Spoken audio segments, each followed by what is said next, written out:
On nous parle du programme de développement territorial Macky Sall pour un cadre interministériel de gouvernance et de coordination. Il s'agit de doter Diamniadio et de Lac Rose d'un statut spécial et puis examiner les modalités d'aménagement et d'exploitation de la Grande Côte.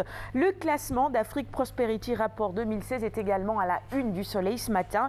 Le Sénégal, 7e pays le plus prospère du continent. Alioune Badara Kane. Mais en tout cas, c'est une bonne nouvelle pour l'économie du Sénégal et ça rassure les investisseurs qui vont se dire que voilà un pays en tout cas qui a un bon cadre macroéconomique, en tout cas un pays dont les voyants sont au vert comme on dit, parce que tout simplement le Sénégal est très stable. Le Sénégal aussi résolument s'est engagé quand même sur le chemin du développement par le biais des infrastructures. On sait que depuis une dizaine d'années, il y a beaucoup d'infrastructures quand même ultra modernes qui ont été construites au Sénégal. On a aujourd'hui une belle autoroute, l'aéroport, le nouvel aéroport en tout cas sera bientôt livré. Il y a d'autres secteurs, les deux grandes centrales solaires inaugurées par le président de la République.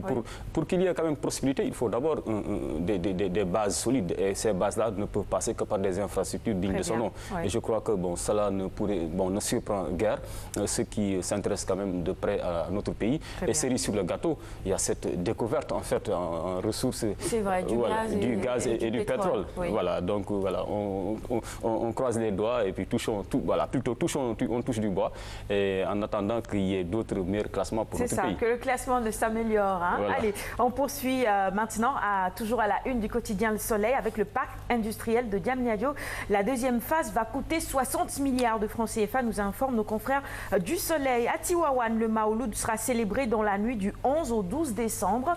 Et le Sénégal, la Côte d'Ivoire, le Mali, le Burkina Faso et la Guinée, eh bien, retenez qu'un protocole d'accord signé par pour la gratuité du roaming. Un protocole d'accord a donc été signé pour cela, ce qui est une bonne nouvelle pour ceux qui voyagent généralement dans la sous-région. On termine avec cette nouvelle qui concerne Sa Majesté Mohamed VI, roi du Maroc. C'est une interview dans les colonnes du Soleil.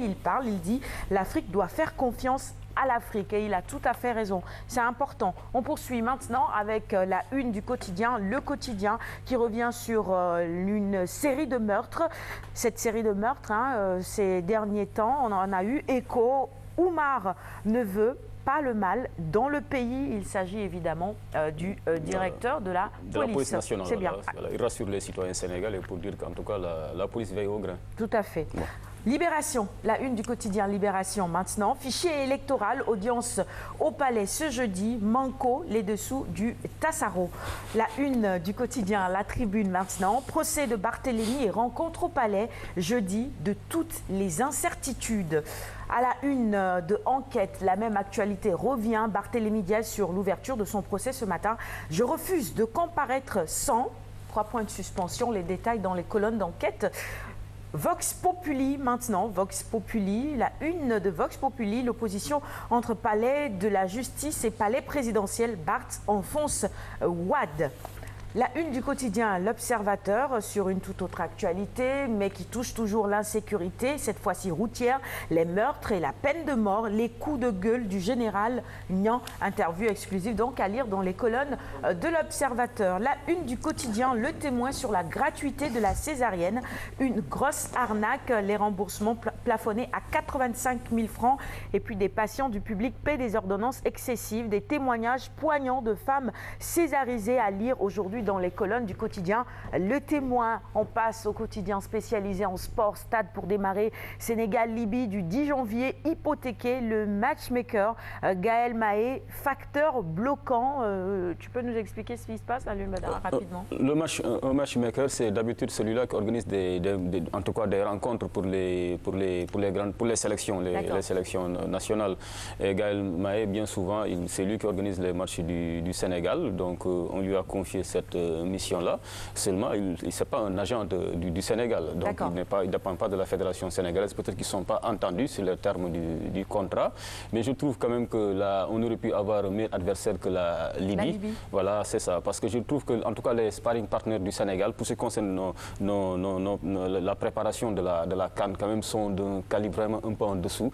Alors qu'on va rencontrer les meilleures grandes équipes, les meilleures d'Afrique. Pourquoi le Sénégal ne pourrait pas décrocher quand même de grand nom, de grandes équipes, c'est bien possible. Il faut s'y mettre à temps. Très bien. Et je crois que pour avoir la CAN, remporter le trophée continental, il faut se frotter au meilleur. Très bien. Voilà. Allez, on termine cette revue des titres maintenant avec la une du quotidien Sunulamb. Depuis leur première confrontation en 2011, fortune diverse pour Modlo et Lac 2. Voilà, Modlo, 3 victoires, 1 défaite, 1 saison blanche. Et Lac 2, 2 victoires, 1 défaite et 2 saisons blanches. Voilà, ce sera donc tout pour la revue des titres de ce matin. Merci à tous de l'avoir suivi. Jeanne nous a rejoint entre-temps sur le plateau. Bonjour Jeanne, bienvenue. Les jeudis, c'est elle qui sert le quinqueliba, n'est-ce pas, Alioune Badara? Et ça fait plaisir aux téléspectateurs. Très bien. Allez, on passe à la chronique Gym.